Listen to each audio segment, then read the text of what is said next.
Welcome to the Alliance Pro Wrestling Network Sunday special interview. I am your host, Lewis Carlin, and with me today is, without a doubt, one of the best, brightest young stars on the indie scene, the professional wrestling indie scene right now. He's only 19 years old, if I'm not mistaken, and he's only going to get better and better and better. I'm talking about the one and only Junior Benito. Junior, welcome to the show, my friend. Hey, man. Thank you for having me, man. It's an honor. Hey, my pleasure, man. I'm glad we're finally doing this, man. I'm glad I finally get a chance to meet you at the Seaway show. That was very. I'm walking up the walkway to the ring, and I look up, and here comes Junior Benito. That was great stuff, man. Good to meet you, man. Yeah, it was a long time coming. I was very excited to finally meet you too, man. Yeah, man. I'm sorry. We were supposed to do something live, but there was no place to do it. So, but we'll get it. We'll hook up at another show. We'll do a live interview. But I'm glad we're doing this today, man. And at the Seaway show, you had a great match against Reverso. So tell me about that match and tell me about your thoughts on Reverso. Oh man, overall, I think Reversal is awesome. He has so many wonderful ideas, and he's such a creative cat. He's just really fun to work with. It was great to bounce ideas off of each other. It was great, and the match, it went by so fast because it was so high paced and so much action was going on. And yeah, I'm happy with how everything went. The crowd was happy. So at the end of the day, all the workers are happy. Yeah, no, I mean it was a great match. My only thing is I think it could have gone a little longer. I think it was like a 6 minute match. I think you guys could have done a lot more together, but I think they just the opening match, just great match. Let's get it done and let's get the show going. But the baseball kids, they were cheering for Reverso. How did that feel? I know when you were walking back, I think you yelled at them. I like baseball too, guys. Yeah. But how did that feel that they were rooting for the Reverso? Well, first thing I said, I was like, it's because he has a mask on. And I was like, man, I got to get a mask now for these kids. But not, no. I was just, I knew that. I knew that they were just being kids. They're gonna pick the cooler guy, the guy who looks cooler, and me being the guy with the afro and all plain black trunks and knee pads and boots. I'm sure is not gonna be the most eccentric look. So it took me time to win them over, but eventually at the end they were cheering for me. Yeah, and plus you showed them by getting the win over Reverso. So there you go, man. Yeah. Big win over Reverso. So there was a great turnout, especially with the threat of rain. Were you expecting such a big turnout there? Yeah, honestly, I didn't know because while the show was like getting prepared, there was like rain falling, rain stopping all the time. It was very questionable. But at the end of the day, the promoter was like, "We'll do it, we'll do it." Then as soon as the first bell rang, the rain was gone. Well, except for the main event, of course. But yeah, overall, it went by really well, and the turnout of the crowd, I was so happy to see that. Mainly the demographic, because when you see a bunch of kids in the crowd, it's easy to just like have a blast because then they're gonna be super energetic no matter what you throw at them. So I'm really happy with how everything turned out. Yeah, no, great, and I'm glad the show went on because I would have been a little disappointed if I drove 8 hours and they canceled the show. I'd be a little disappointed, but the next COA show you have another big opponent, Vaughn Vertigo. That's going to be a great match. So your thoughts on Vaughn Vertigo because he's no slouch either. He's like Reverso. He's a very good, talented wrestler. He's honestly one of the best in Ontario, I feel, because man, I watched him. He was actually a part of the first match that I ever watched live. It was, I think, him, Gabriel Forza, and someone else tagging against John Greed, Tarek, and someone else. I just can't find those other two people. But yeah, I got to wrestle most of those guys, but Vaughn was someone I never got to wrestle. So I'm really excited for this next show. I'm going to finally get to one off the bucket list, to be honest. Anyways, how long you been wrestling for now? For 3-4 years? Since November of 2018. Okay. So it's like if you want to count like full on years, it's like almost 3 years. But I technically don't want to count the pandemic here because I feel like that's kind of insulting to the sport to say that you wrestled for that year, but there was no wrestling at all. Sure, no. So like, do you still get nervous before matches? I mean, what's going through your mind when you're standing behind the curtain and your music is about to hit, you're about to be introduced? What's going through your mind? And do you still get nervous before you hit the ring? To be quite honest, I feel like anybody who's a wrestler can't not get nervous. I feel like there's always a piece of nervous energy, butterflies in the stomach to a certain extent. Just what the more you do it, the more it diminishes, but it's still there, type of thing. So like in my first match, I was so nervous that I was screaming backstage like ridiculously. I was jumping up and down, and I was screaming, "It's happening! It's happening!" This is like right before my match, 2 minutes before my match. And I have some witnesses too, like Ray St. Jean. He can say it as well because he was there. And he was like, "This guy's going crazy. What's going on?" It was super funny. But as the matches went on, and as I got more comfortable in the ring, I am still nervous, but not as nervous as I was in day one, thankfully. Okay, and you're so passionate about professional wrestling. Where does that passion come from? Have you always had that passion? I mean, you're so passionate about the sport, about getting to the ring and doing a good job. Where does that come from? Honestly, I want to say it's simply because it's all I've wanted to do ever since I was a kid. And I'm sure everyone can say that they wanted to do this as a kid, but I'm not going to lie. I've prepared myself in any single way possible since I was a child. When I was like 10 years old, I would search up on Google how to become a professional wrestler at the age of 10 or something like that, just simple stuff. And then my brothers and mom would say, if you want to do what these guys do on TV, you should take gymnastics. So here I was taking gymnastics. I was doing that. And my brother would also say, if you want to perform in front of big crowds, you got to take acting classes. So I took drama in high school almost every year of high school, just so I can get used to performing in front of a crowd, all for the end goal, which was wrestling. So thankfully, I can really say that it helped me tremendously in every aspect, almost every aspect, sorry, of the art of wrestling. But yeah, simply because I wanted to do this for so long, and I've prepared myself for so long, and I don't want to say it's my passion, but it's really, there's no other better word to say it, because it's all I think about all the time. Okay, so it's basically there's nothing else you want to be in this world except a professional wrestler. Is that fair to say? Yeah, honestly, I really just want to do that. Okay, so what's 2018? You made your debut. What's the difference between your first match to Junior Benito today? How have you feel that you've matured as a wrestler? Oh man, I'm definitely gonna say it's I'm much more confident in my abilities in the ring, and I'm much more comfortable in the ring, because I felt like when I got into the ring in my first match, I was going against this young lad, goes by the name of La Sombre Verde. Okay. It's a very interesting name. He only wrestled one match. But I remember stepping in the ring with him, and I felt like I was in a video game. It was so surreal. I was looking at the crowd, and I was like, is this really happening? The spotlight was on me. I was sweating like a water fountain with unlimited water. And then, yeah, but nowadays, if I'm in a ring, I can look at people and be like, hey, I know you. I could conversate. I'm much more comfortable to just be in the elements, and rather than just be lost in the spotlight as I was in the first one. So I'd say if I have to compare myself now to the beginning Junior, I'd say just much more comfortable and confident in his abilities.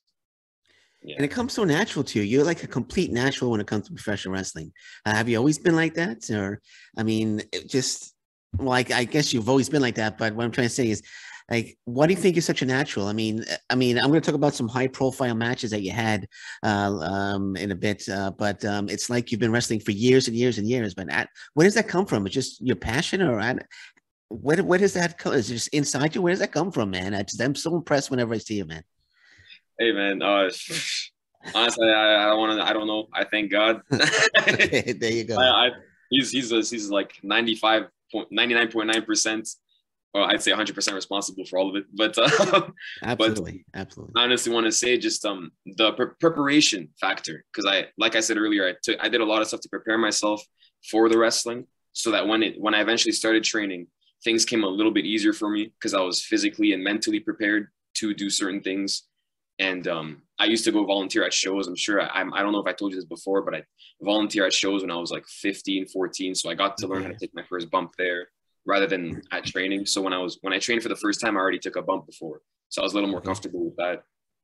But yeah, I'm glad I say simply because I prepared myself pretty much more earlier than expected for some. There you go. And I mentioned the high profile matches you've been in the ring with AEW's Stu Grayson. You've been in the ring with the future, I should say the next Impact Wrestling World Champion, Josh Alexander. When you see these guys on TV, when you see Stu Grayson in an AEW ring and you see Josh Alexander face to face with Christian Cage in an Impact Wrestling ring, you're saying to yourself, wow, I was in the ring with those guys, and one day I'm going to be in that spot. Yeah, it's really I don't really look at them on TV and go like, wow, I was actually in the ring with them. At first I probably did, because I was a young man trying to be like fanboying. But nowadays I look at it like, I know I'm going to wrestle them again, likely at those stages. So I'm just trying to flow ideas as to what could happen, how it can happen, and stories as well. Because like I thought of so many stories of how I could possibly go into the Dark Order, or how how it could be a weird mixed match tag team with Josh, or we just have we just have a random match out of nowhere. But I always try to find a way where I think of scenarios where I could be in there with them, like, and it's I try not to think, like one of my trainers told me this. You have to stop getting overwhelmed, because you got to get used to this. You're going to start wrestling a lot of much better wrestlers in the future. So you got to get used to it. So now the more I watch these people on TV, the more I just envision myself in their shoes as well. So that when it happens, if it happens, I'll know what I'm doing. Yeah, one of my favorite matches, and it's on YouTube. Everyone should check it out. You against Stu Grayson, Acclaim Wrestling. You took a hell of a beating in that match. It was back in 2019. Now, I might have asked you in the last show, but I can't remember. How were you feeling after that match? Because you took one hell of a beating. The crowd was behind you. They were chanting your name. They wanted you to come back. But how were you feeling after that match, when that match was over? Oh, man. To be honest, after the match, the adrenaline was kicking in, so I didn't feel anything immediately after the match, but it was I felt awful the next day, as anyone would after taking his finisher. I forgot the name, the Nightfall. Yeah. I'm sure you know what it is. Yeah. But yeah, it was very, very it was a release of nervous energy. It was. I didn't really feel, I don't want to say I didn't feel the pain, because I obviously felt it, like I said, but man, I was just so happy that the match went well. I didn't get emotional, because I don't like getting emotional, but it happens. But yeah, I was just super glad and thankful that everything went by well. The crowd received it well. Everyone in the back received it well. So I was just really glad how it happened. And Stu, being Stu, like it was another day. He just had another great match, as always. So yeah, no, that was a great. So anyone watching right now, go to YouTube, type in Stu Grayson versus Junior Benito, watch that match. Tremendous match. And you recently had another match. You were teaming with Macrae Martin against Ryan Donovan and Thomas LeDuc. And Macrae was on the show last week, and he said Ryan Donovan did a number on your ankle. So first off, how's your ankle? And tell me a little bit about how you're going to get Ryan Donovan back. Oh man. That match was a fun one. It was a lot of wild. It was a very wild style of a match. Okay. But when it comes to the ankle, I'm fine. Everything hurts all the time, so I'm used to it. There you go.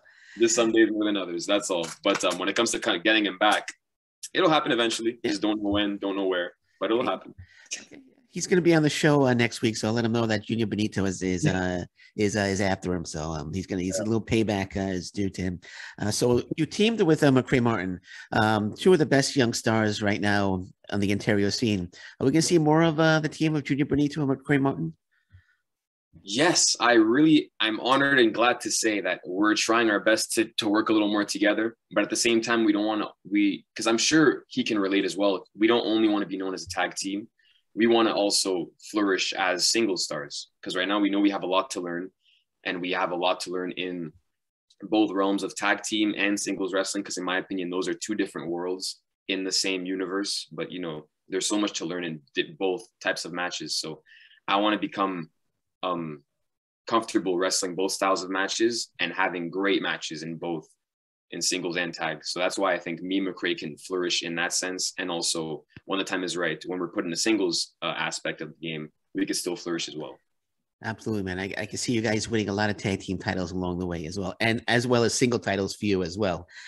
Now, back to Josh Alexander for a second. He actually posted recently asking who is going to step up and be the new leader of the Ontario wrestling scene. Could you see yourself as that leader? Most definitely. I'd love to do that, but I know that with time, it's gonna happen. It won't happen tomorrow. It won't happen next month. Who knows if it might even happen next year. We just know that I know that it'll happen eventually, because I just really want to wrestle and have the best matches possible. But to have such a man, it's a heck of a burden to be looked at as the leader of such a, in my opinion, an army, because we're such an unknown army. There's so many wonderful wrestlers here, guys like like Macrae, guys like Von Vertigo, Gabriel Fuerza. We got Alexia Nicole, just everyone in the Toronto scene. Then we got people here in the Ontario scene as well. There's just so many people, in my opinion, that could be the leaders now, and that honestly are the unnamed leaders. They're not named the leaders, but they are in a sense. Mm-hmm. I want to say those people are now that we have all the former leaders. Now they're on the main stage. Guys like the Dark Order and Josh Alexander and Ethan Page. They were our former. I want to say they're our fathers. Okay, there you go. But now we're becoming the parents now, because there's so many other younger kids. I don't want to say I'm one of them, but I likely am one of them. But there's a lot of veterans in the business that are still doing independent wrestling, but they're putting on the best work in their career, but they haven't been signed yet. So I'd say they're most likely the parents of the Ontario indie wrestling scene, and it'll be our time to shine eventually for me. And I know you said you don't want to say it, so I'll say it. You are one of them. You are one of them without a doubt. I'm saying it.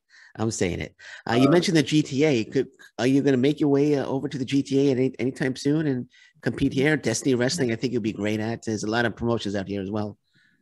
Yeah, I really want to wrestle in Destiny Wrestling. I want to wrestle for so many places like Barrie, places like Super Kicked, if I could have the opportunity to wrestle there. I love to wrestle just more everywhere. I even want to wrestle in the UK. I want to wrestle in Japan. I know with all the Delta variants and everything, it's going to be a mission and a half trying to do that. But it's really my goal just to wrestle anywhere and everywhere I can before anything gets locked, like before I get taken away somewhere. I don't know. Sure. No. So are you following the G1 right now, New Japan Pro Wrestling G1? Yeah, I just started watching it this morning, actually. I started watching a bit of the Sonata and Hiroshi match. Yeah. I watched a bit of their highlights. As always, it's always phenomenal work. did you see Kota against Shingo this morning? It was a fantastic match between the two. Oh, gosh. I know that was phenomenal. Yeah, it was just a sick, crazy match. But that's my favorite promotion, New Japan Pro Wrestling. You get a chance to watch the match. I won't give away the winner, but it was an absolute tremendous match. Kota Ibushi, Shingo Takagi. Terrific match, man. And I'd say, honestly, the G1, it's hard to keep up because there's so many incredible matches in the span of 2 weeks. There's so much to catch up on, and it happens in the middle of the night for us. Yeah, no, it's like the weekends. I'm usually up at 3 a.m., 4 a.m. watching on New Japan World. So I have to watch it. I'm so hooked on it, man. But is that the promotion you want to get to in Japan, or is there another promotion that you were thinking about? Hey, man, honestly, anywhere and everywhere. If I could get an opportunity to work in New Japan Strong leading to New Japan Pro Wrestling, I'd love it. Because you see guys like Daniel Garcia, Josh Alexander, who's finally making his way in Japan. Yeah. It's long overdue that he should be there, because he should have been there so long ago, in my opinion, because he would fit so beautifully there, in my opinion. And he would fit anywhere, to be honest. But yeah, just seeing him there, I know he wanted to do that a lot. I've listened to a lot of his podcasts, and he talked about how he really wanted to be in New Japan. So I'm really happy seeing him in that stage. And yeah, I hope that I can eventually wrestle there as well. With all the young men that they have over there too, they are some hard-hitting people. They're building soldiers, in my opinion. It's crazy.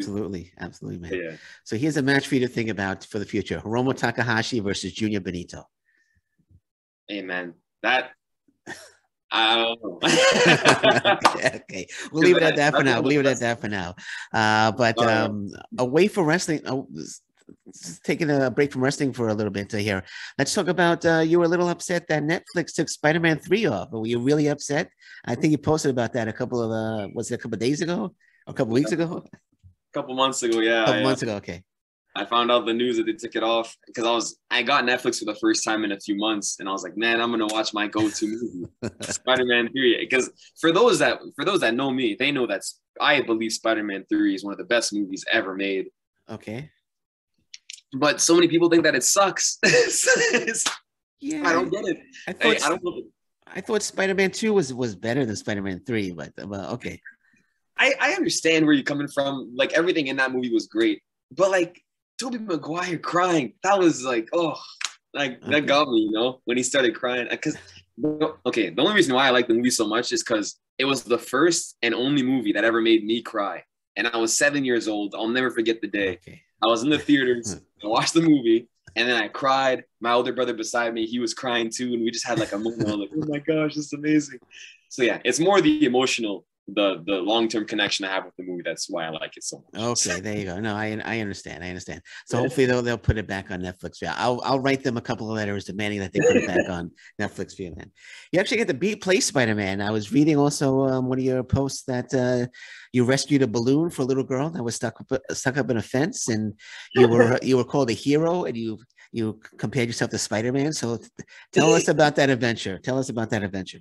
Yeah, so I was actually okay. So I was at my work, and when I was working, I coached gymnastics, and I was coaching a private class with one of my students. And during the class, someone knocked on the door and was like, "Open the door." He was with his daughter. He's like, "Hey, we lost our balloon. We're from the daycare next door. Our balloon floated over the fence into your backyard, and our backyard is gigantic. So, and it was in the middle of winter, and during winter, fields of snow are like at least a meter tall." Okay. So I was like, me being me, I think really fast, and I don't want to think about it. I just go. I just told him, "Oh, get the balloon. Don't worry, I'll get it." And then I went and I put on my winter boots that are like this long. When the snow was this long, this thick. Okay. I took big steps. It took me a solid 2 minutes to go to the balloon. Took the balloon, and then I turned and took another 2 minutes to get back. With the balloon like this, I looked so weird. And then the little girl that was with it, her dad was laughing the whole time because she thought it was funny. I was like, haha, this hurts. And then I got out of the snow, I gave her the balloon, and then the dad was like, "Hey man, you're a hero. Thank you so much." And then it was at that moment I realized, man, I play way too much Spider-Man.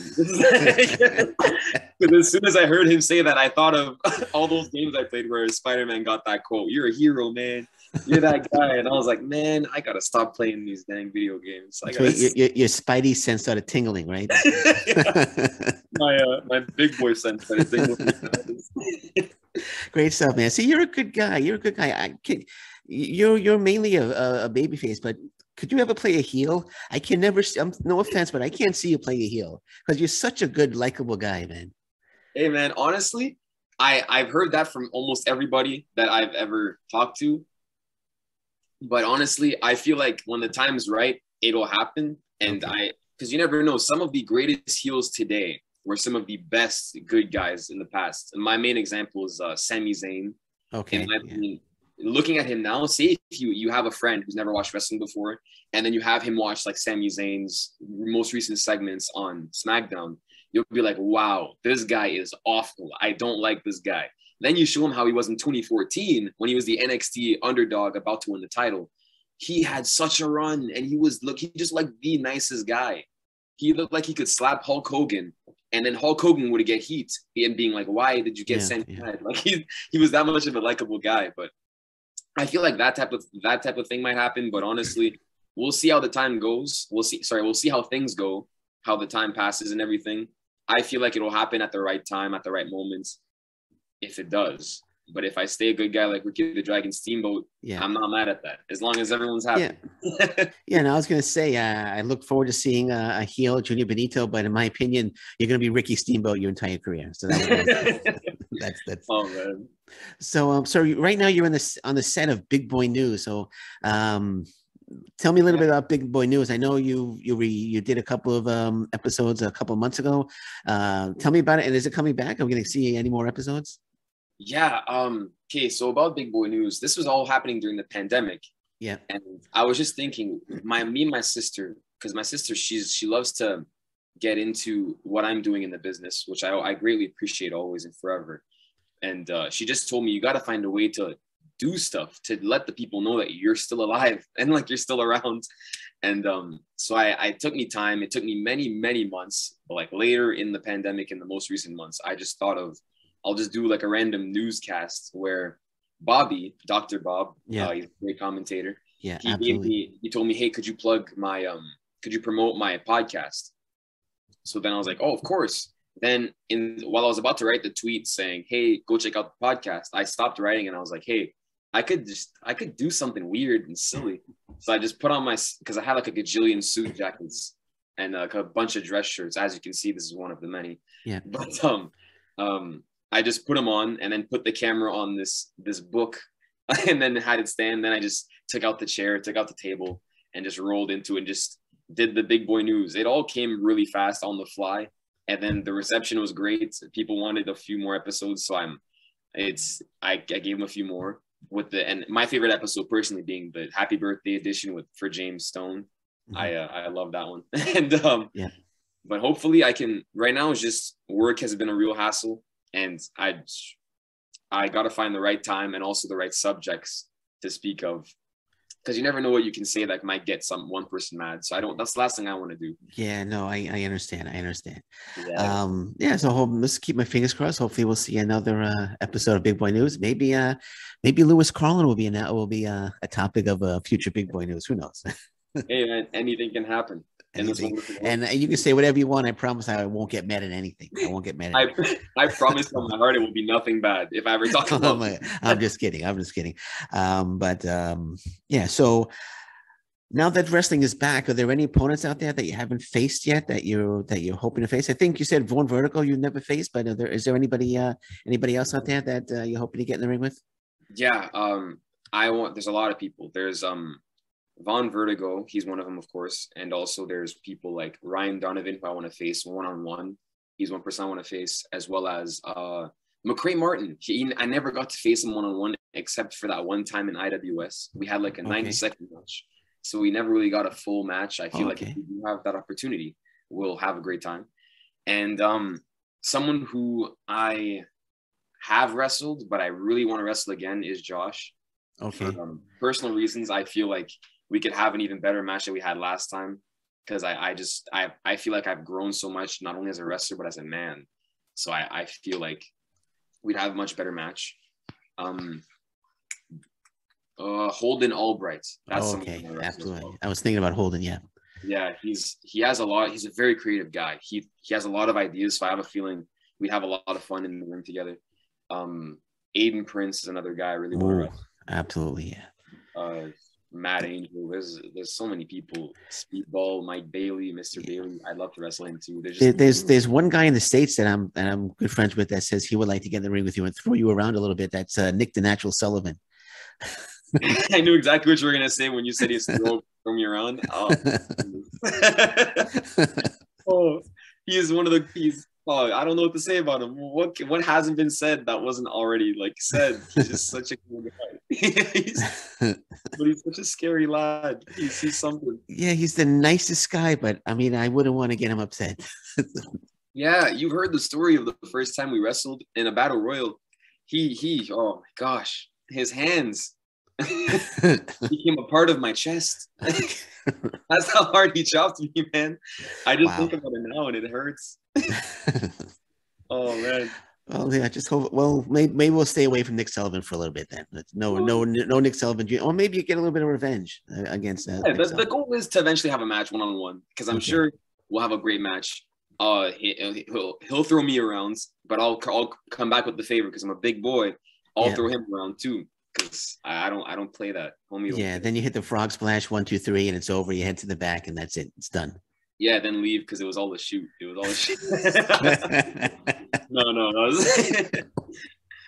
Oh yeah, we'll see how it goes. I'm sure it'll be a blast. All right, man. So we're talking about Impact Wrestling. If Scott D'Amore saw you today, and I'm going to use my best Scott D'Amore impression, he goes, "Hey kid, you think you're ready for a tryout at Impact Wrestling?" That was a terrible impression of Scott D'Amore. Sorry, but what would you say to Scott D'Amore if he asked you that question? First things first, I'd say let's do it. Because me being an eager wrestler who wants to just try everything and do everything, I'd obviously be like, let's go. But there's actually a time I met him at a tryout, actually not a tryout, but at an Impact taping. It was I was there for just to help out. I was making sure to wear all black just in case he needed security or anything like that. And I remember Scott D'Amore said, "Okay, guys, we need all the extras here. Come over here." And then we all lined up, and then he picked 3 or 4 guys. He's like, "Okay, you come over here, you come here." Then when he got to me, he's like, "Well, if I pick you, I might get some child abuse charges." And at the time, and then I think I was like 18 at the time. I remember being like, I laughed and I was like, "Okay, I'm sorry, all right." And then after that, from what I heard, I think he's okay with me. He's like, he's seen me before as like in person. He doesn't think I'm a bad guy. So I'm thankful. Hopefully the time comes where he'll get to see me work, and hopefully he'll like it, and then we'll see where we go from there. But I'm open to anything, and I'm just ready to have some fun in the business. That's all. All right, there we go. So who, I know you mentioned Josh Alexander, but if you're able to choose anyone besides Josh Alexander to have your first match in Impact Wrestling, who would it be? Oh, I love Chris Bay. Chris Bay is awesome. He's so cool. There you go. And his arsenal is amazing, as well as Trey Miguel. He's awesome, as well as goodness gracious, Rich Swann. Oh yeah, he's like a human talent. superhero in my opinion. But in my opinion, when I think of right now, I'm thinking of a lot of guys that I can have a lot of acrobat, high flying matches with. But right now, if I'm thinking overall as a great storytelling match that might have as well some acrobatics, I'd love to have a match with Moose because he's the opposite of me physically. He's gigantic. Oh yeah, and I feel like he could have a great match with a broomstick. So if he could have a great match with a broomstick, hey man, who knows what he could do with me? Like I'm just like, man, he's really good, and I'd love to get him in the ring with him one day. And I know it would be a great match. I'm sure.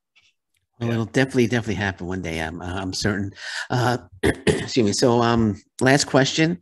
It's my standard last question. What do you see yourself 5 years from now? 5 years from now, to be quite honest, I'm not a big fan of thinking that far. But if I would have to, I just want to be looked at as one of the best wrestlers that is around. You know, I want to be either that or right next to it. I just want to be putting on the best work of my career. I want to be proud. I want to look back and be proud of what I've done. So that's the goal. My goal is to just be the best version of myself. I don't want to be looked at on anyone's list, to be honest, as their best up and comers or best current stars or best future stars or anything like that. I just want to be the best wrestler I can be. And I want to learn as much as I can from the best, because there's so many minds. There's an infinite amount of minds in this business that could teach me so many things, from the smallest of things to the biggest of things. So in 5 years, I want to become one of the best. I want to become the best version of myself with in the future. So that's all I can really say. There you go, man. That's a great answer, man. Great answer. But before we wrap this up, is there anything you want to plug? Social media, merchandise? I got to get a Junior Benito shirt. I don't know if you have any left. I was supposed to get one, but yes, at the Seaway show, I didn't bring my merch because right now I'm very iffy because when I'm getting in car rides, I can't bring so much stuff. I don't. Yeah, I know. Anymore. I gotta get back in the groove of bringing a bunch of bags to wrestling shows. But hopefully soon when we meet each other, I'll bring you a shirt, or we could find a way to do a delivery type of thing, or if you want anything like that. But for plugging, I have Instagram, Junior_Benito. The last O is a 0. Yeah. And that's my name on Twitter as well. Facebook, my name's Junior Benito. I hardly go on that, but hey, Facebook is wonderful. I love it. And what else? I have wrestling matches in Seaway coming up this month in October, I believe the 23rd. Yep. That's when I'm facing Von Vertigo. Mm-hmm. Other than that, you can catch me for any shows in the future revolving Le 07, C4 Wrestling, hopefully, more Seaway Valley shows, and beyond. I just want to wrestle everywhere. Hopefully you'll see my face anywhere and everywhere in the business. You know, you're not a big social media guy, are you? I was doing some research. I noticed you don't like to post a lot on social media. Yeah, I'm trying to make it more of a priority now, because I noticed social media is to become a near necessary tool to become known, because you never know if the right person could see what you're doing and then they'd want to see more. So that's why they call you or something like that. That's why I really want to just see if I could just post some more. I go on these times where I post a lot and then don't, then post a lot, then don't. But I'm trying to keep it more consistent, because I know that is very important in this world that we live in today, because this is a very social media driven world. And yeah, I got to work on that. All right. There we go, man. There we go. So Junior, I just want to say thank you so much for joining me today. You are without a doubt one of the best, brightest young stars, not just on the Ontario indie scene, in the entire indie scene throughout North America. You're fantastic. You're only going to get better and better. And don't worry, my friend, all your pro wrestling dreams are going to come true. I can guarantee that, man. All right, man. Thank you so much. And thank you for having me, man. It's always an honor to be on any platform, just to talk to great people, man, like you. Honestly, it's an honor. Thanks, man. Let's do this again real soon, man. Yes, we must. We must. Absolutely, man. Great. So I want to thank everybody for joining us today. This is the Sunday special interview here on the Alliance Pro Wrestling Network. Again, want to thank my guest, Junior Benito. I'm Lewis Carlin. Until next time, thank you very much. Take care. Bye-bye. Stay safe, everyone. So long. Bye-bye.